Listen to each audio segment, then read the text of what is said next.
দুনিয়াতে আমরা যতদিন থাকব বাবারা নেক আমল করতে হবে, নেক আমল করতে হবে।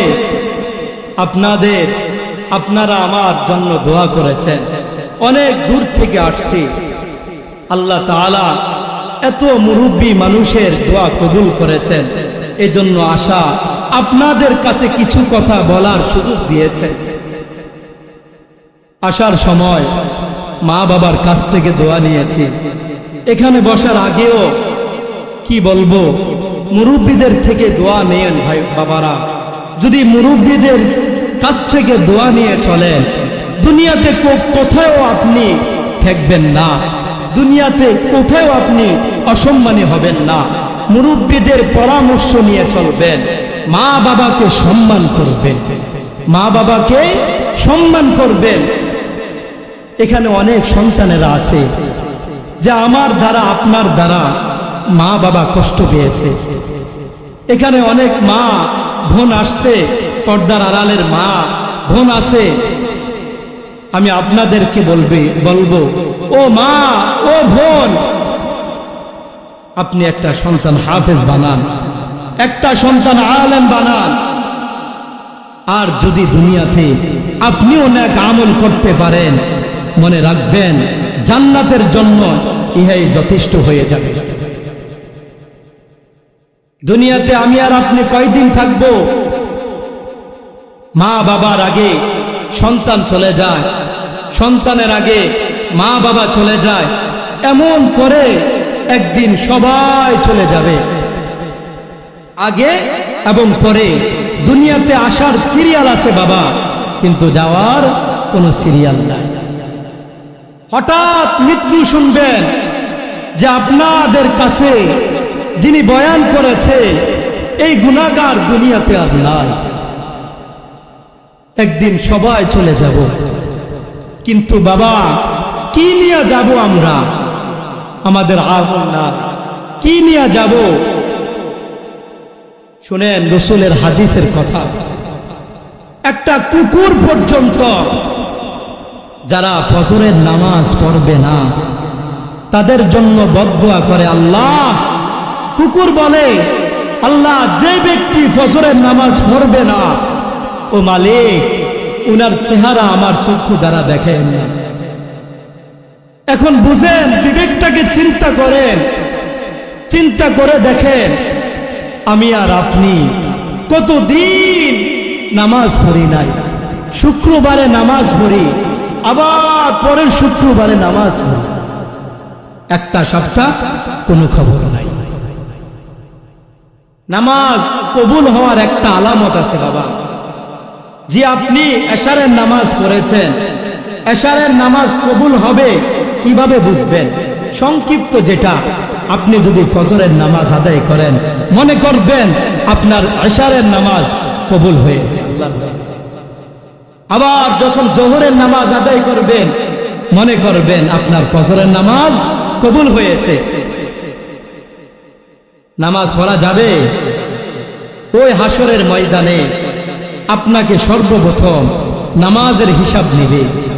যদি আমার নামাজ না থাকে, সঠিকভাবে আমি নামাজ পড়তে পারি নাই, এক ওয়াক্ত পড়ি, 4 ওয়াক্ত বাদ দিয়ে দেই, তাহলে মনে রাখেন ওই হাসরের ময়দানে, কঠিন ভয়ানক হাসরের মাঠে আপনি জবাব দিতে পারবেন না।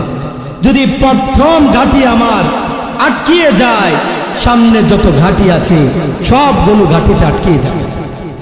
আর যদি নামাজ থাকে, যে আমার যাই হোক না কেন দুনিয়ার কাজ এক একটার পরে এক একটা থাকবেই, আপনি যতদিন দুনিয়াতে আসছেন থাকবেন, এক একটা কাজের পরে এক একটা কাজ লেগে থাকবে।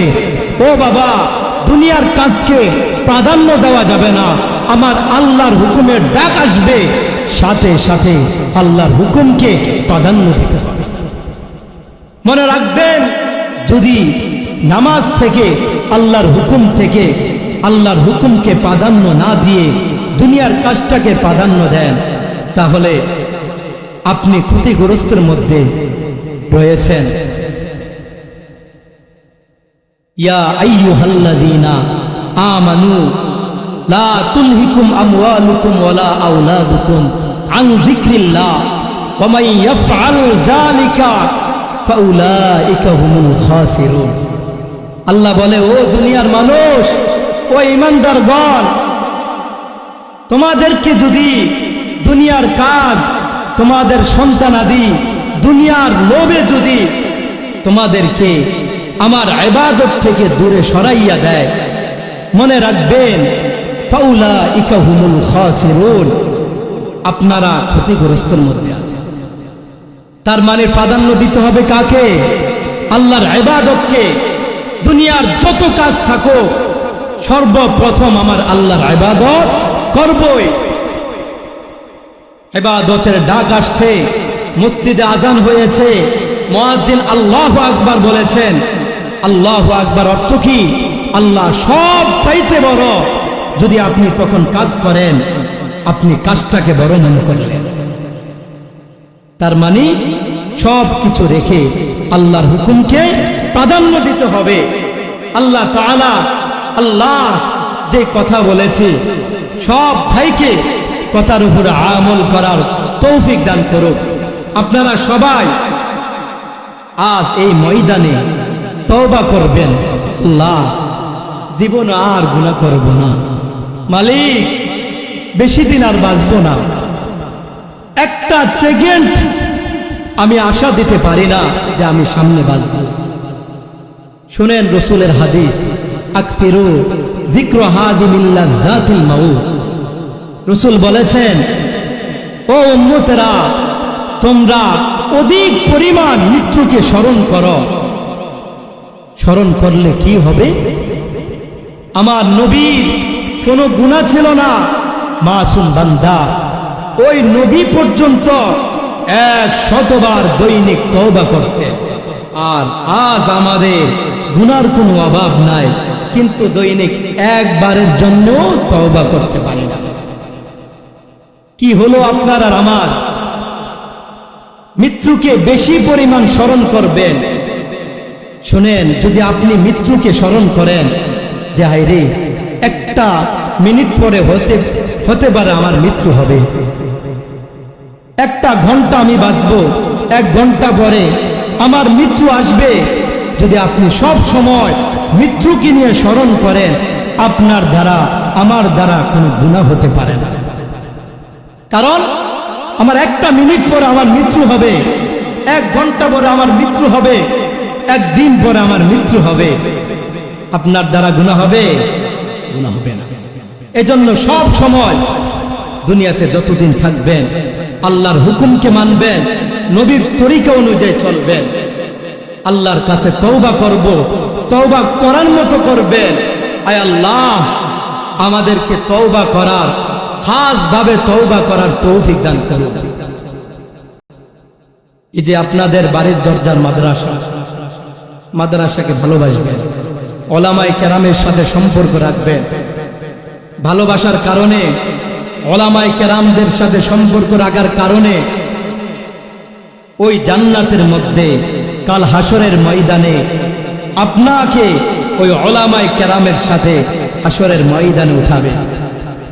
মাদ্রাসার এতিম বাচ্চারা আছে, মাদ্রাসায় ছাত্ররা আছে, উনাদেরকে যদি ভালোবাসেন, ওই মাদ্রাসার ছাত্ররা যখন কাল হাসরের ময়দানে দেখবে আপনি জাহান্নামের আসামি হইয়া দাঁড়াইয়া আছেন, ওই ছাত্ররা আপনাকে টেনে ধরে জান্নাতের ভিতরে নিয়ে যাবে। এজন্য বলে যাচ্ছি, বাবা কয়দিন বাঁচবো, যতদিন দুনিয়াতে থাকবো ওলামায়ে কেরামের সাথে সম্পর্ক রাখবো, মাদ্রাসার ছাত্রদেরকে, তালিবুল ইলমদেরকে ভালোবাসবো, মহব্বত করব, মা বাবাকে ভালোবাসবো, জীবনে মা বাবাকে কষ্ট দেব না। মা বাবাকে কষ্ট দিলে আল্লাহ সহ্য করতে পারে না। ও সন্তান, যুবক ভাইয়েরা, আপনাদের পা ধরে বলতেছি, বাবারা কখনো মা বাবাকে কষ্ট দেবেন না। ওই মা বাবার দোয়ার বিনিময় আজ এখানে বসলাম, হালকা কিছু আপনাদের সামনে কথা বলেছি, মা বাবার দোয়ার বিনিময়, ওস্তাদের দোয়ার বিনিময়।